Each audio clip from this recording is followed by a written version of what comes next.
Hi y'all, I'm Fred and this is Wood Tools Workshop. This video is the third in a series on building a rolling platform for my Roland V-drum kit. In the video we'll look at anchoring the feet of the kit and some final touch-up work. The framework of the V-drums is 1 1/4 inch aluminum pipe held together with plastic couplers. It's lightweight, but it's flimsy. One of my main reasons for building this platform was to make a means of anchoring the legs in place so they wouldn't tend to slip and fold up. The two front legs are always the same width from each other, but the proximity of the outer leg can change by swiveling the horizontal bars they mount to. After some experimentation, I found the position I wanted them in and marked it. To anchor the legs, I made braces from 2 layers of 2x4 glued and screwed together. A Forstner bit gave the exact size hole I needed for the legs. My bass drum sensor fits between the 2 front legs. To keep it from scooting forward, I put both front legs in one brace, cutting back into the brace to within 1 inch of the front edge so the sensor could fit up between the legs.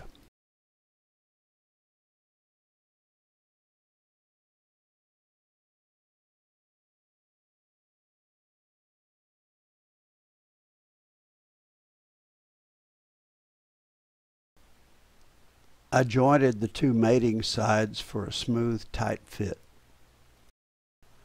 And I rounded the edges because I like things with curves.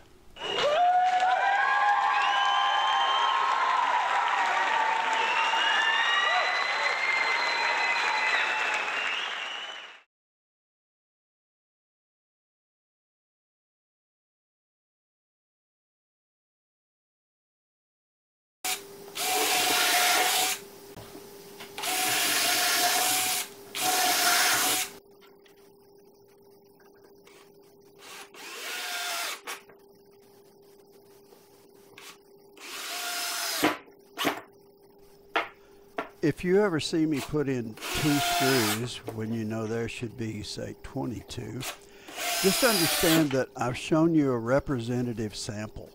Woodworking is a lot more fun to do than it is to watch, and I'm not going to ask anybody to watch me put in 22 screws, especially not in real time.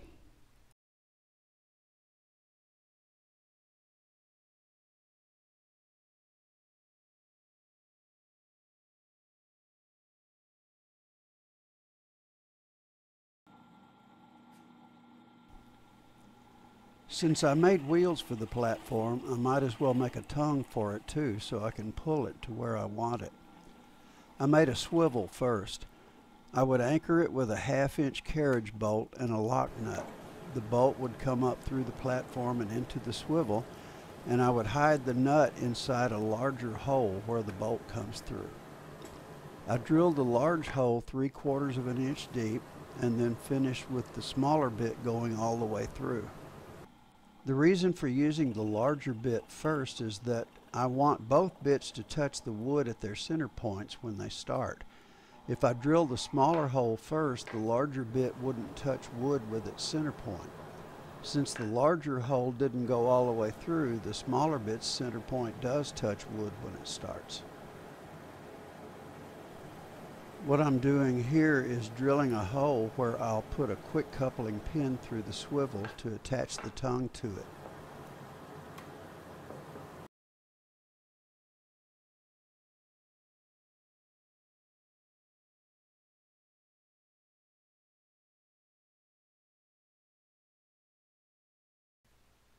Normally when I'm cutting curves on the bandsaw, I use a thinner blade such as a 1/4 inch or a 3/16. A 5/8 is what I had on here, and rather than swap them out, I just worked with it. These curves are big ones anyway. They can be done with this size blade. One thing I couldn't do with that blade, though, is get up between the 2 legs of the swivel to cut out the waste. If it had been a 1/4 inch, no problem. But hey, it was no problem anyway. I just took it over to the scroll saw.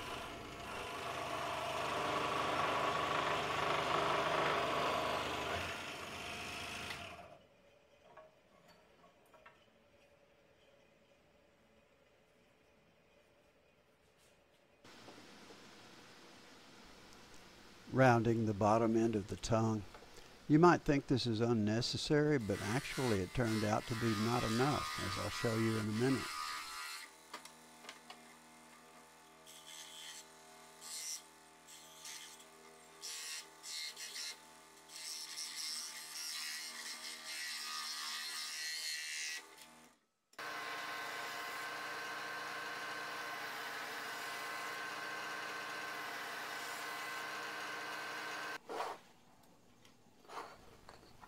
Here you can already see that the rounded tongue is going to cause some trouble. I just hadn't figured that out yet.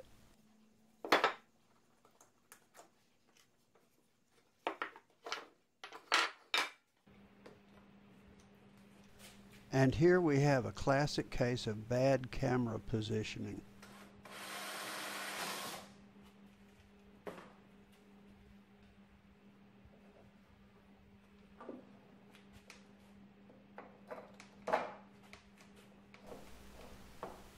And this is when it occurred to me that that carriage bolt wasn't going to fit between those two boards without some accommodation.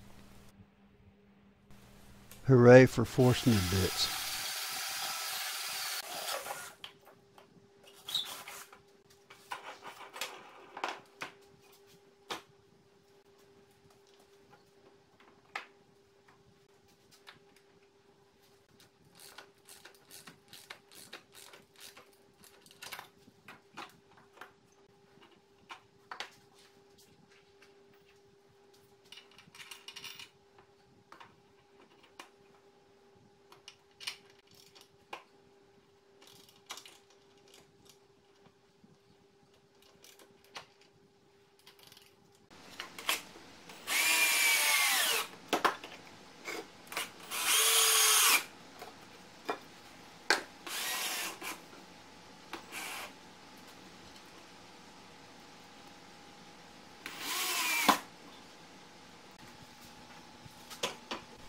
This is where I found the problem with the rounded tongue.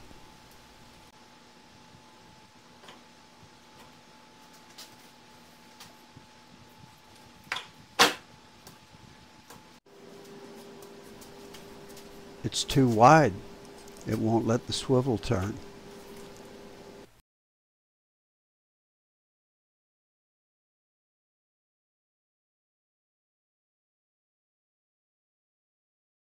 That's better.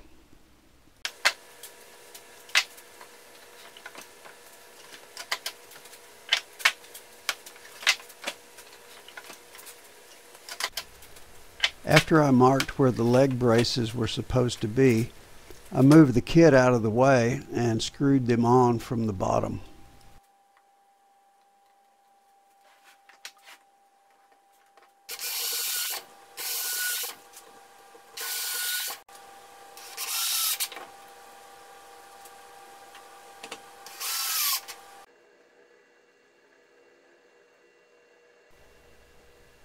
Here's yet another case of bad camera placement, or I guess finger placement. Sorry about that.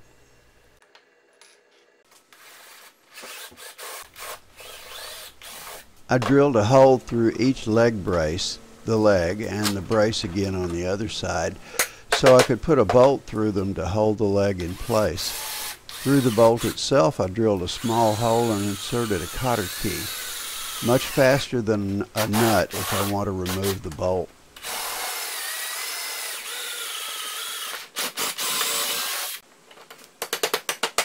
I used bench dogs to resist sideways pressure from drilling. The dog holes only run down one side of my workbench, so I had to turn the platform around to do the other side.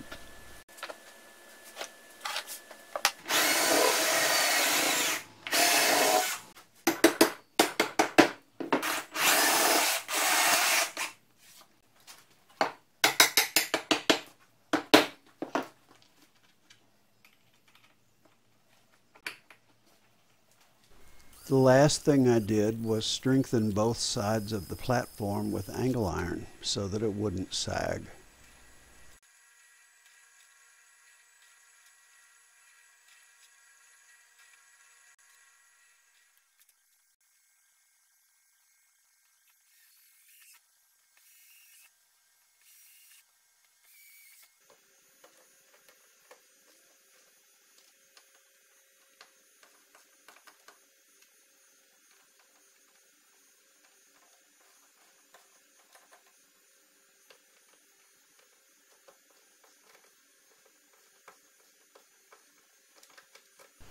How do you like my little helping hand supports under there? Before long I'll have a video on making those guys.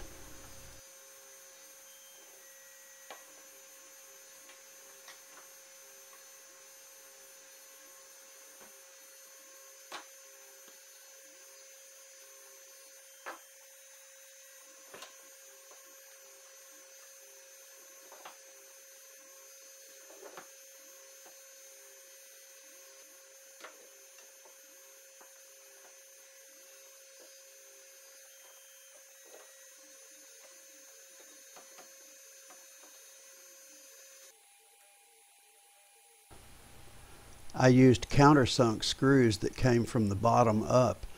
That way I'd have a smooth surface on the floor instead of having the screw and the nut in the way.